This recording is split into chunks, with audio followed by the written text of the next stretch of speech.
इस प्रश्न में हम समझना चाहेंगे विलियम वोमेल के द्वारा जो सिद्धांत दिया गया था उसको, है ना। तो विलियम वोमेल किसने दिया था सिद्धांत?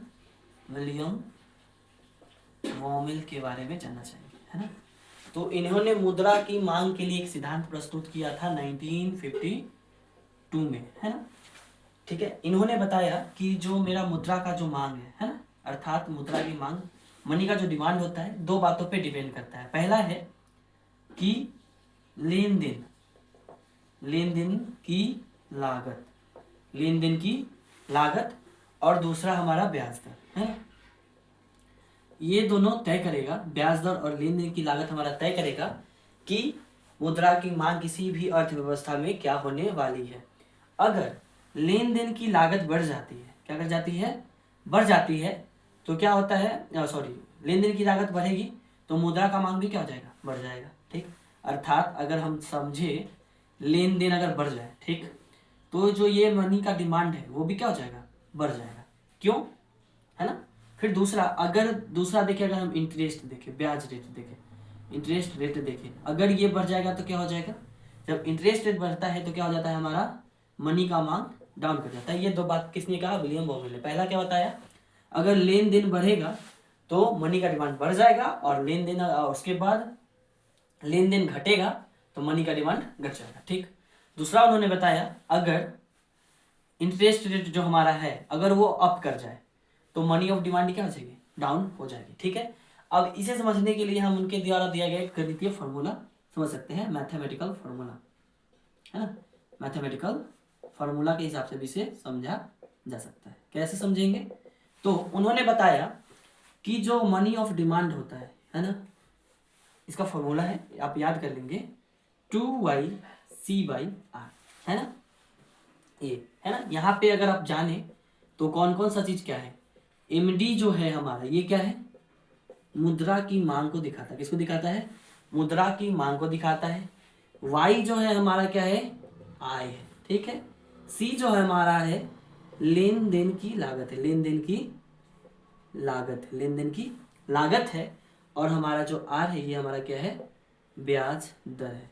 इसके आधार पे जो हमारा उत्तर आएगा वही हमारा क्या हो जाएगा? मनी की मांग हो जाएगी।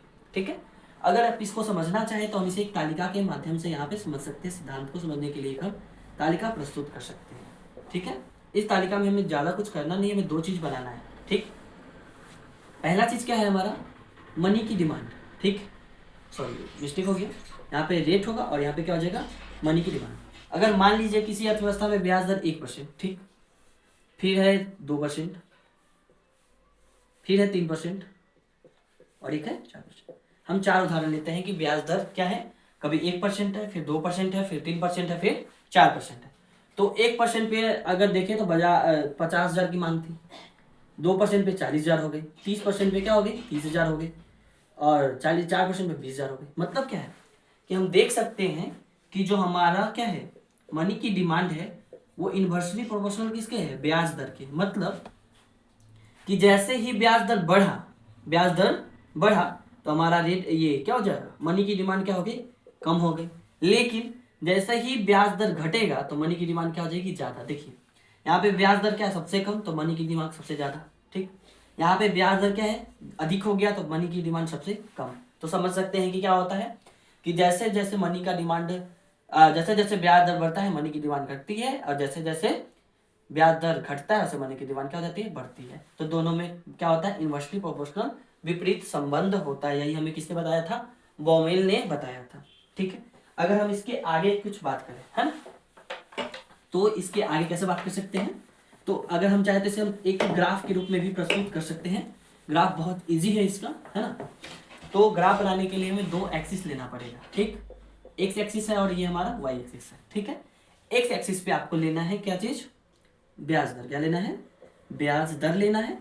और वाई एक्सिस पे आपको लेना है मनी की डिमांड, मुद्रा की मांग। आप इसको मुद्रा की मांग लिखेंगे, इसको ब्याज दर लिखेंगे, है ना। ब्याज दर आर और मुद्रा की मांग एम टी। अगर मान लें यहाँ पे 0 है, 1%, 2%, 3%, 4%, हमने ब्याज दर को बढ़ता हुआ दिखाया। ठीक, और यहाँ पे 20,000, 30,000, 40,000, 50,000, मैंने ये उदाहरण ले लिया। ठीक, अब क्या होगा? ये क्या है? 50,000 है, ये 40,000 है, ये 30,000 है, ये 20,000। ठीक है, तो हमें एक गिरता हुआ स्लोप दिखाई देगा, है ना, ऐसे नहीं, ये है ना, धीरे धीरे धीरे धीरे डाउन आएगा। मतलब क्या है, ये जो हमारा कर्व है क्या आ रहा है, डाउन आ रहा है। तो ये बता रहा है कि जब 1% था तो सबसे ज्यादा मुद्रा की मांग थी, और 4% पे आने के बाद क्या होगी, मुद्रा की मांग और ज्यादा डाउन आएगी। ये मतलब गिरते हुए ऐसे की तरफ आता चला जाएगा, है ना, यहाँ पे सबसे ज्यादा, फिर उससे कम, फिर उससे कम, उससे कम। मतलब क्या है, जैसे जैसे इंटरेस्ट रेट बढ़ता जा रहा है, बढ़ता जा रहा है, उस तरह से हमारा क्या हो रहा है, मुद्रा की मांग घटती जा रही है। यहाँ पे और कम हो गया, यहाँ पे और कम हो गया, यहाँ पे और कम हो गया, है ना। तो ये हमें क्या बता रहा है, रेट बढ़ा दो भैया तो इंटरेस्ट रेट बढ़ेगा, तो मुद्रा की मांग क्या हो जाएगी, घट जाएगी। तो ये हमारा विलियम के बारे में हमने जाना, ठीक है, कि उन्होंने क्या मॉडल दिया था। अब अगर हम इसकी सिद्धांत की बात को करते हैं, है ना, तो अब इनके आधार क्या था, पहले सिद्धांत का आधार जानते हैं, है ना, कि आधार क्या था। तो ना इन्होंने आधार के रूप में दो चीजों को लिया, है ना।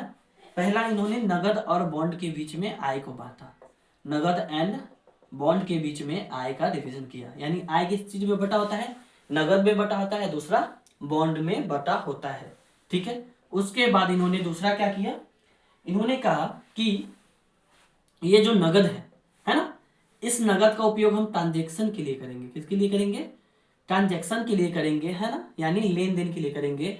और ये जो बचत बॉन्ड है, इसको हम बचत के रूप में निवेश करते हैं, है ना।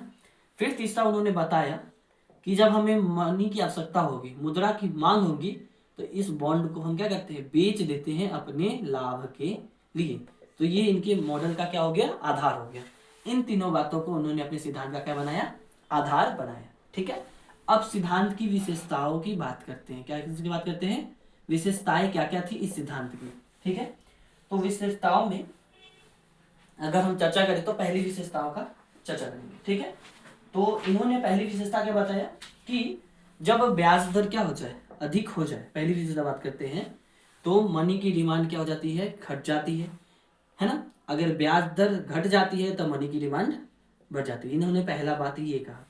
फिर इनकी दूसरी विशेषताओं को जाने, है ना, तो हमें इनकम का इफेक्ट दिखता है, यानी वाई आय की इफेक्ट को दिखता है। यदि आय क्या हो जाए, ज्यादा हो जाए, तो हमारा लेन देन लागत क्या हो जाता है, लेन देन लागत बढ़ जाता है। अगर आय बढ़ा तो पैसा ज्यादा आएगा, तो हम लेन देन क्या करेंगे, ज्यादा करेंगे। अगर आय घट जाएगा तो लेन देन लागत क्या हो जाएगा, घट जाएगा। इनकी दूसरा विशेषता ये था, है ना। फिर अगर हम तीसरी विशेषताओं की बात करते हैं, तो इन्होंने नगद और ब्याज दर के बीच में संबंध को बताया था, जो क्या था, विपरीत संबंध था, ठीक है। इतना बात जानने के बाद अगर हम आगे इस टॉपिक को समझे, तो अब हमें क्या समझना है, इतना करने के बाद हमें समझना क्या है, ये क्लियर हो जाए तो अब हमें समझना है इनके अब इस सिद्धांत की आलोचना क्यों होती है, कहाँ तक ये जाकर के सीमित हो गया, आलोचना के बिंदु क्या है। तो पहला क्या है कि अब अर्थव्यवस्था, है ना, मॉडर्न अर्थव्यवस्था की बात करते हैं, यानी आधुनिक अर्थव्यवस्था, आधुनिक अर्थव्यवस्था। ये जो सिद्धांत है ये पारंपरिक है, क्या है, पारंपरिक, मतलब पहले का सिद्धांत है ना। जब क्या था, कुछ भी डिजिटल नहीं हुआ करता था, लेकिन अब डिजिटल हो गया तो लोग अपने पास कैश रखना क्या करते हैं, कम पसंद करते हैं, उसके जगह ऑनलाइन ट्रांजेक्शन ज्यादा करना पसंद करते हैं। तो यहाँ पर ये अपना प्रासंगिकता क्या हो जाता है, खो देता है। फिर दूसरा उन्होंने क्या कहा कि जो मनी की डिमांड होगी वो दो चीजों पे लाई करेगी, कौन सा, लेन देन, है ना, मतलब ट्रांजेक्शन पे, और दूसरा इंटरेस्ट रेट पे। लेकिन इसके अलावा भी बहुत सारे कारक हैं जो इसमें क्या करता है, भूमिका निभाता है मुद्रा की मांग में। निवेश की आवश्यकता, उसकी आवश्यकता क्या है, जीवन में कोई जरूरत हो जाए तभी भी वो मांग कर सकता है मुद्रा की। उन सारी चीजों को उन्होंने क्या किया, डिनाई किया, ठीक है।